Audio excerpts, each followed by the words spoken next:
Hello everyone, welcome to Elastic Observability Day. My name is Mangesh Jadhav and I am having 8 plus years of experience into Elasticsearch. I'm working with Ashnik as a senior technical engineer. Today we are going to cover continuous monitoring with Elastic beyond logs and matrices. So here I just mentioned beyond logs and matrices because everyone knows that if you want to monitor the logs from applications or logs from infrastructures related logs, you can just go ahead and you can just install the logs on, you can just install the agents on that particular servers and you can start getting those logs into Elasticsearch. But when it comes to the network monitoring in ELK, so this is my next topic. So where we just need to leverage the power of ELK stacks for the network monitoring. You know that. So if you want to monitor the network devices like routers, switches, firewalls over there, you cannot install the agents on those devices and you cannot monitor those things because so there are the limitations on those network devices. So today we are just going to cover how we can monitor the network devices for our requirements and how we can create the dashboard visualizations based on the data. Apart from that, so firstly, I will just cover some basic Elasticsearch steps and then I will just move ahead with the network monitoring in Elasticsearch. So this is my today's agenda where we just cover complete Elastic Stack overview, why we require the log analysis into Elasticsearch, what are the current problems with the log analysis, why we require the network monitoring, what are the different ways to monitor the logs into Elasticsearch for the network devices. So this is complete Elastic Stack overview pictures. Okay, so here if you see at left hand side, so okay, we have audit bit, we have file bit, we have heartbeat, winlog bit, packet bits to monitor those different architectures into Elasticsearch, and we can visualize those data into the Kibana. So there is another way. If you want to enrich your data, you can send those data directly to the Logstash, and then you can send those data to the Elasticsearch, and you can visualize those data. So this particular bits comes into the pictures where you can install those agents like on on-prem devices, okay, like on EC2 instances or any AKS environment. So where you have permissions to install those agents and you can start getting those data into the Elasticsearch. So audit bit mostly used for security related data. We basically use for the SIMs related securities. So file bit, so where you can monitor the applications related data. So if your application is storing the data on some devices, now you want to read those data from different devices, and if you want to pass those data, then you can send those data to the Logstash and then Elasticsearch, and you can visualize those data into the Kibana. So same things with the heartbeat. Okay, if you want to monitor the uptime of your network devices or maybe your IP addresses, cameras, you can just do through those things with heartbeat. Winlogbit basically we use it for Windows servers and auditbit is for the Linux servers. The purpose of both the bits are the same, but only thing is that audit bit is developed for the Linux servers and winlog bit is developed for the Windows servers. And packet bit and metric bit. Metric bit basically we use to monitor the infrastructures related logs like CPU, RAMs, hard disks. So where we don't need to parse and enhance those logs, so that's why we can directly send those logs from metric bit to the Elasticsearch and we can visualize those data. So this is just a basic diagram of the Elasticsearch. So next we will just cover what is log analysis. Okay, so why we require the log analysis and what is log analysis. So suppose I have deployed my Amazon's applications into 100 plus servers, okay, and it is deployed on the different regions. And now you want to monitor those logs, okay. So suppose some your end users are trying to make the payment, he's trying to purchase something from the Amazons, and he's not able to place the order because some issue, okay. It may be technical issue, okay, it may be internet issue, whatever the issues over there, but he's not able to place the order. So here Amazon business is going to impact now. So how you can just monitor those logs which is spread across 100 plus servers, which is spread across different region. So how you can do that, you just need to install one of the agents on those end servers and you can start collecting those data into our Elasticsearch. If you want to parse and enhance those data, you can just do enhancement and parsing through the Logstash. Once you start getting the data, suppose I have a lot of data which contains debug logs, warning logs, info logs, errors log, and I'm not interested into getting those debug logs into my Elasticsearch. So after collections of the data, you can just clean up those data. Okay, so you can just write some log stash filters over there. So if my logs contains the debug, then just drop those logs. I don't want to those logs into Elasticsearch for analysis purpose, or it will just save your hard disk space also. So there, and once you get those data, you can just convert those data into the structures format. So whatever you require, that whatever the fields you want to pass, that you can just structure those data and you can start sending those data for the analysis. And all those you can create alert dashboards, visualizations, reports. So whatever you require, you can just create those into the Kibana. So why we need for the log analysis? Those same things I have just mentioned before that. Suppose I'm just trying to place an order in Amazon, but it is not getting placed due to some issues. Okay.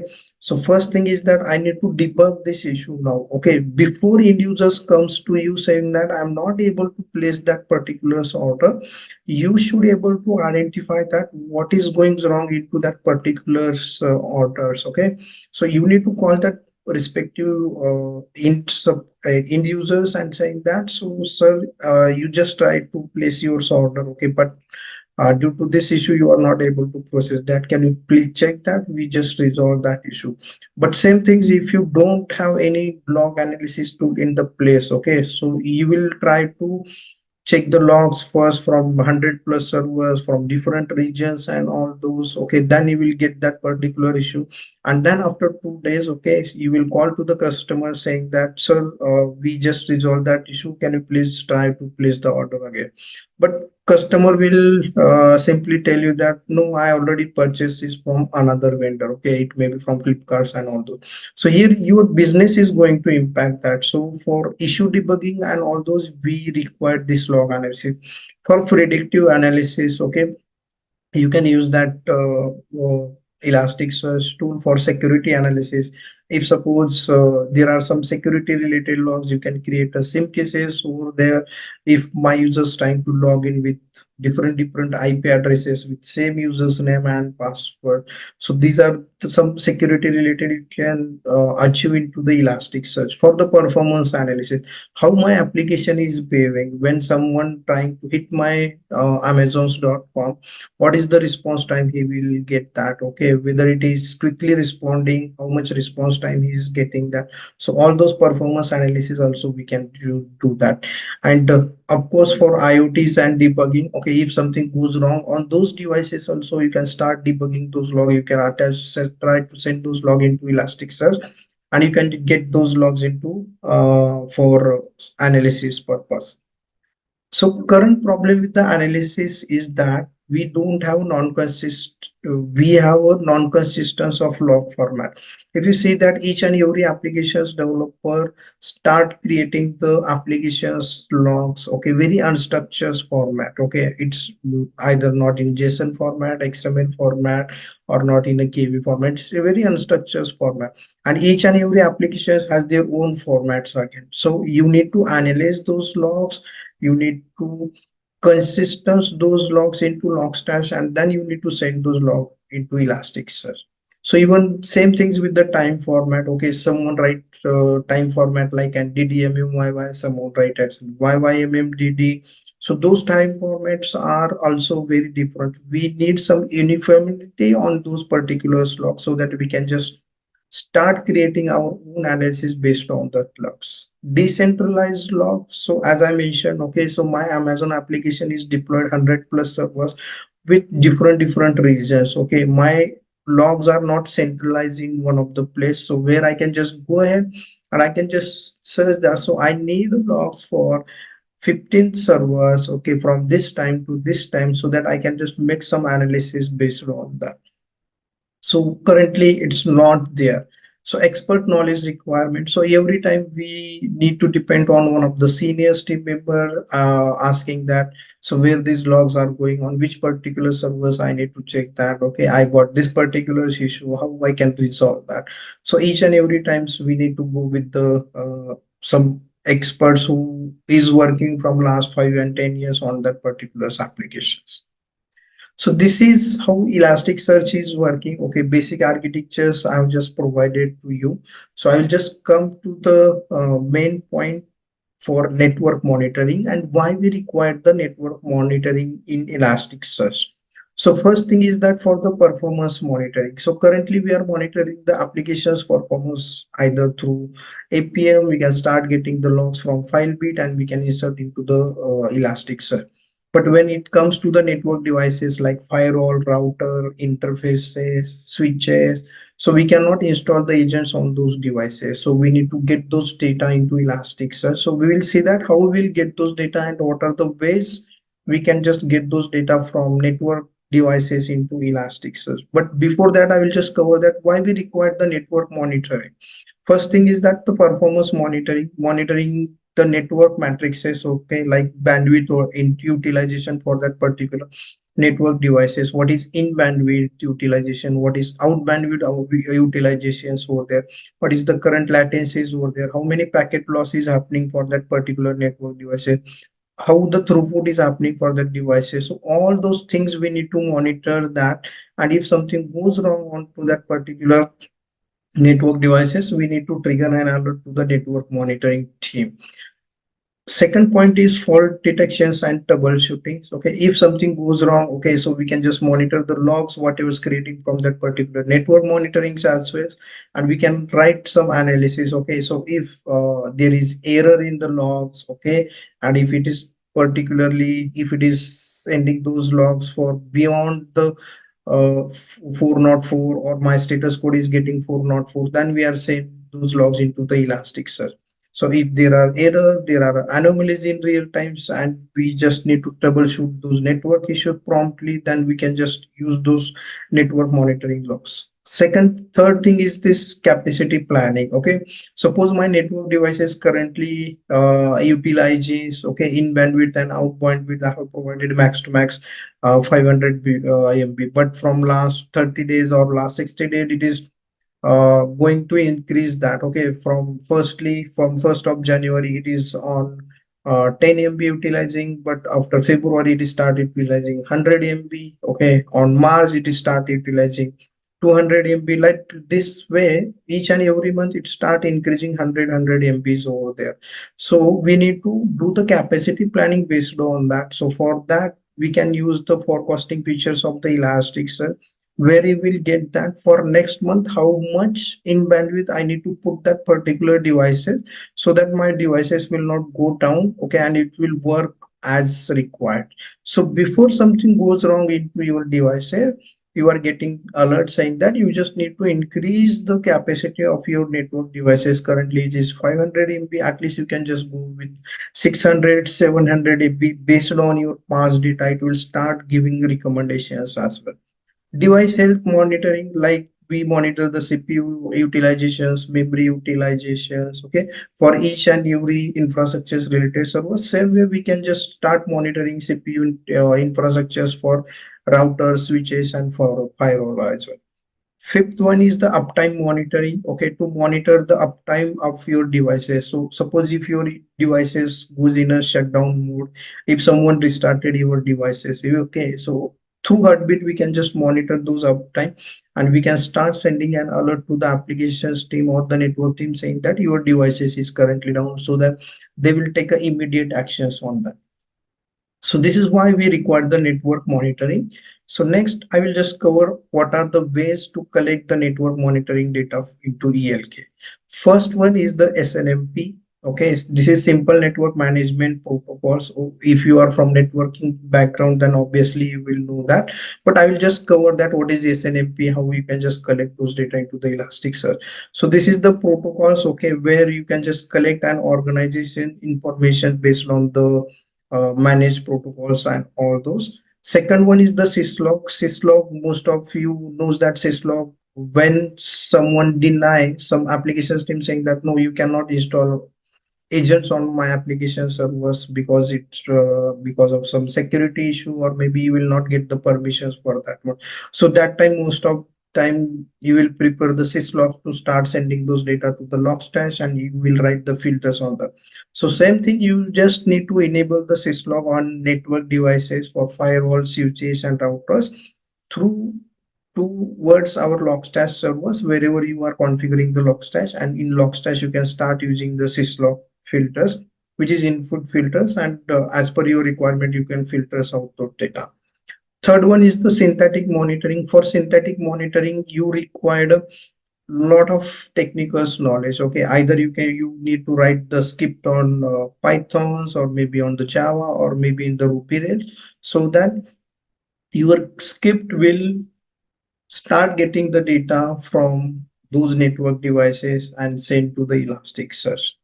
Then there are different network performance tools also in the markets available. You can start including, you can start going through that particular tools. But with the ELK through SNMPs as well, we can achieve that. And there are the centralized monitoring, and you can monitor the network, applications, infrastructures. On top of that, you can do machines learning on that, watchers, reporting. So you are getting everything in the one platform, so that I'm just recommending you to go with the network monitoring for the ELK. So today I'm going to cover SNMP plugins. Okay, how we can get the data from SNMP to Elasticsearch so that we can build some analysis based on the data. Okay, so if you see in this architectures, there is a SNMP managers over there. Okay, so SNMP manager is at the device levels, like for router, switches, whatever we are monitoring over there, and we just need to enable the SNMP towards our Logstash servers. Logstash is our SNMP agent. In Logstash, there is an input filter called SNMP. It is by default installed. You don't need to configure it.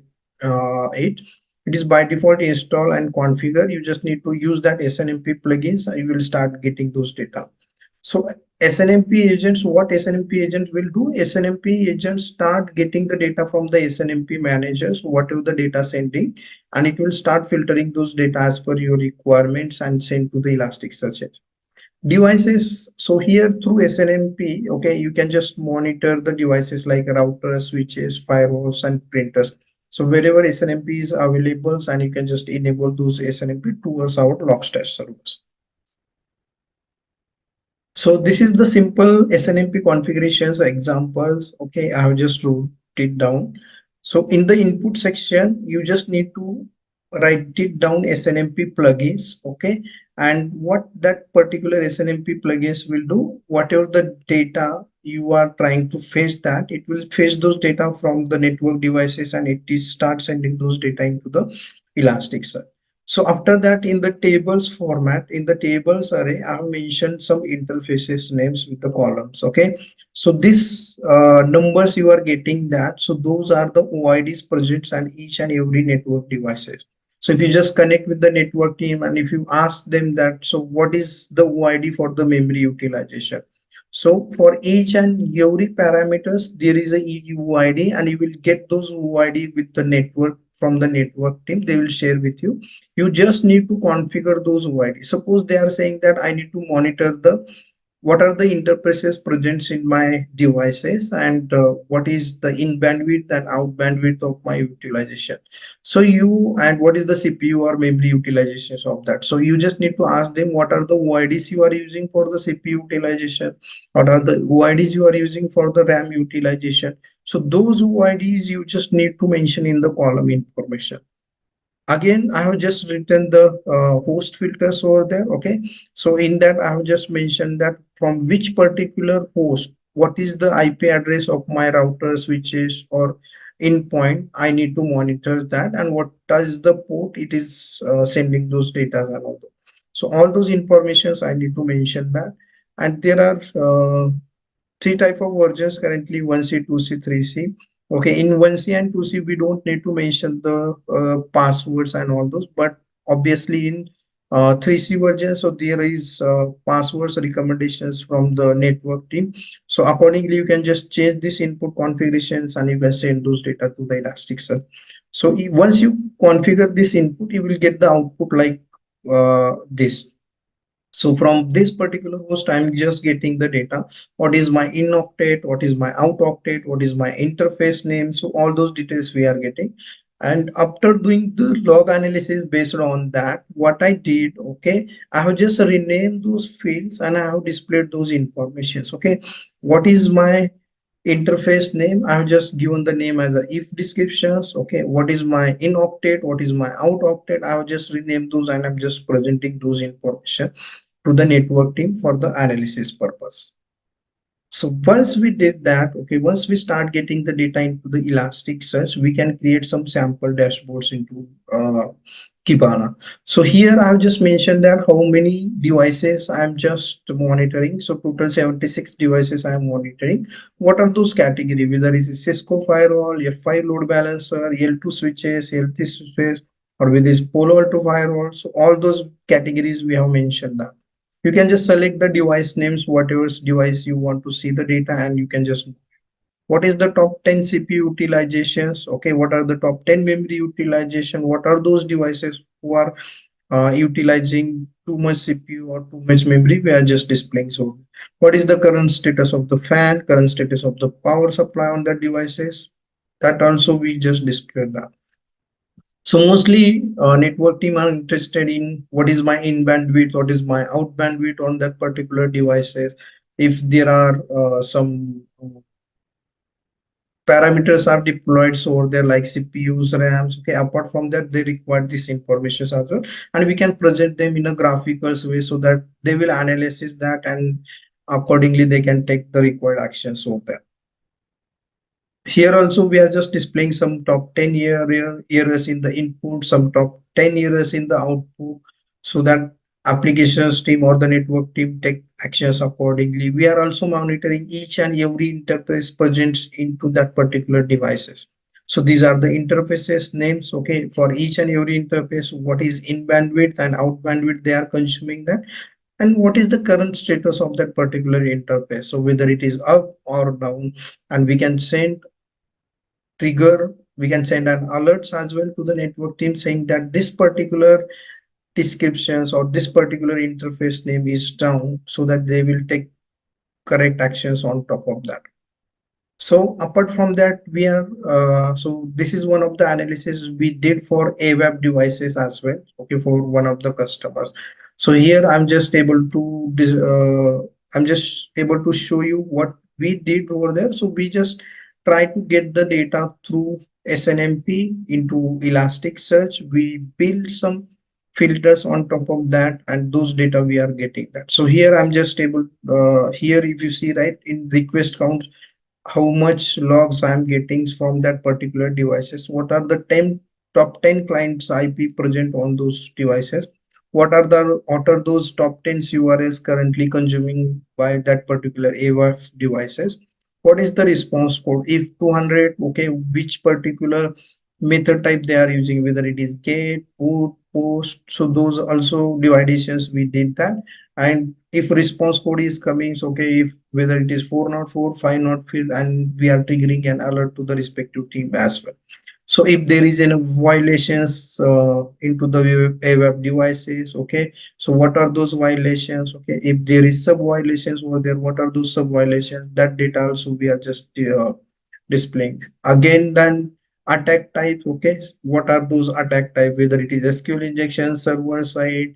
So when that particular attack is happened, okay, on which particular device that particular attack is happened. So all those details we are displaying, and on top of that we are sending the alerts also to the respective team. So same informations I have displayed into the table formats as well. If you see here, so on which particular time, for which particular IP, what is the destination's IP, when this request status get created, what is the response code that particular things is getting, okay, and what is the response. So we have just mapped those response code with the response, so that end user can understand that what is meant by 302, what is meant by 2020, okay, and how much count it is getting that. So all those data we have just displayed that. So this is about how network monitorings we can achieve into the Elasticsearch. If you have any questions, you can go ahead.